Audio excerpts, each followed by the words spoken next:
ನಮಸ್ತೆ ಅಣ್ಣ, ನನ್ನ ಹೆಸರು ಸಂತೋಷ್ ಕುಮಾರ್ ಅಂತ. ವೆಲ್ಕಮ್ ಸೀಡ್ಸಿಂದ ಬಂದಿದ್ದೀನಿ. ನಮ್ಮ ಕಂಪ್ನಿ ತಳಿಯಾದಂಥ ಕಾವೇರಿ ಹಾಕಿದ್ದೀರಾ, ನಿಮ್ಮ ಪರಿಚಯ ಮಾಡ್ಕೊಳ್ಳಿ ಅಣ್ಣ. ನಮ್ಮ ಹೆಸರು ಮಧು ಅಂತ, ಬೆಲೆ ಹೊಸಕೋಟೆ ತಾಲೂಕು. ವೆಲ್ಕಮ್ ಅಂತ ಹಾಕಿದ್ರಿ, ವೆಲ್ಕಮ್ ಕಾವೇರಿ ಅಂತ ಹಾಕಿದಿರಿ. ಓಕೆ, ಬೆಳೆ ಚೆನ್ನಾಗಿದೆ. ಗಡ್ಡೆ ಫಿನಿಶಿಂಗ್ ಒಳ್ಳೆ ಸಗತ್ತಾಗಿ ಬರ್ತಾ ಇದೆ. ಗಡ್ಡೆ ಫಿನಿಶಿಂಗ್ ಚೆನ್ನಾಗಿದೆ. ಗಡ್ಡೆ ಫಿನಿಶಿಂಗ್ ಚೆನ್ನಾಗಿದೆ, ನೋಡ್ಬೋದು. ಹಾಂ, ಮತ್ತೆ ಬುಡನೂ ಚೆನ್ನಾಗಿ ಬಂದಿದೆ. ಉದ್ದ ಇದೆ. ಗಡ್ಡೆ ರೌಂಡ್ ಇದೆ. ಓಕೆ, ನೋಡಿ, ಬೆಳೆಯಲ್ಲಿ ಮಾರ್ಕೆಟಲ್ಲಿ ಒಂದು 10 ರೂಪಾಯಿ 15 ರೂಪಾಯಿ ಜಾಸ್ತಿ ಇರುತ್ತೆ. ಎಲ್ಲ ಬೇರೆ ಬೆಳೆಗೆ ಕಂಪೇರ್ ಮಾಡಿದ್ರೆ ಓಕೆ 10-15 ರೂಪಾಯಿ ಜಾಸ್ತಿ ಬರುತ್ತೆ. 1 ಎಕರೆ ಹಾಕಿದ್ದೀರಿ. ಮತ್ತು ಇದು ನಾರು ಬಿಡಿಸು ಉಣಿದ್ರೆ 6 ಪ್ಯಾಕೆಟ್ ಬೇಕು.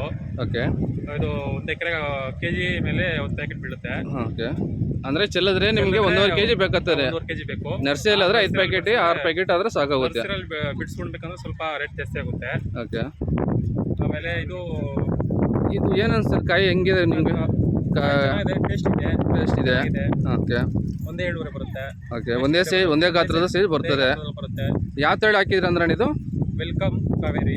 ವೆಲ್ಕಮ್ ಕಾವೇರಿ ಹಾಕಿದ್ದೀರಾ? ಚೆನ್ನಾಗಿ ಬರುತ್ತೆ. ಓಕೆ, ವೇಸ್ಟೇಜ್ ಬರಲ್ಲ. ವೇಸ್ಟೇಜ್ ಪ್ರಮಾಣ ಕಮ್ಮಿ, ಮಳೆ ಜಾಸ್ತಿ ಆದ್ರೂ ಕಮ್ಮಿ, ಮಳೆ ಬಂದರೆ ಜಾಸ್ತಿ ಬರುತ್ತೆ ಅಷ್ಟೇ. ಓಕೆ, ಮಿಕ್ಕಿ ತಂಗಿಲ್ಲ ಚೆನ್ನಾಗಿದೆ. ಓಕೆ, ಮತ್ತು ಇದು ಸುತ್ತಮುತ್ತಲು ರೈತರಿಗೆ ಏನಕ್ಕೆ ಹೇಳ್ಬೇಕು, ರೈತರಿಗೆ ಏನಕ್ಕೆ ಬೆಳೆಸ್ತಾರೆ ನೀವು? ಸುತ್ತಮುತ್ತ ಜಾಸ್ತಿ ಇದೆ.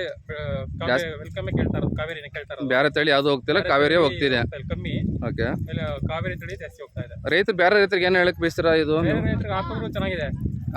ಚೆನ್ನಾಗಿ ಹಾಕಿ ಒಳ್ಳೆ ಇಳುವರಿ ಬರ್ತದೆ ಅಂತ ನಿಮ್ಗೆ ಅಂತ ಹೇಳ್ತೀರಾ? ರೇಟ್ ಸಿಗುತ್ತೆ. ಓಕೆ, ಬೇರೆದಕ್ಕೆ ಒಂದು 15 ರೂಪಾಯಿ, ಮಾರ್ಕೆಟಲ್ಲಿ 15-20 ರೂಪಾಯಿ ಜಾಸ್ತಿ ರೇಟ್ ಸಿಗುತ್ತೆ. ಓಕೆ, ಚೆನ್ನಾಗಿದೆ. ಥ್ಯಾಂಕ್ಸ್ ಅಣ್ಣ, ನಿಮ್ಮ ಮನಸ್ಸಿಗೆ ಹಂಚ್ಕೊಂಡಿದ್ದಕ್ಕೆ ಧನ್ಯವಾದಗಳು.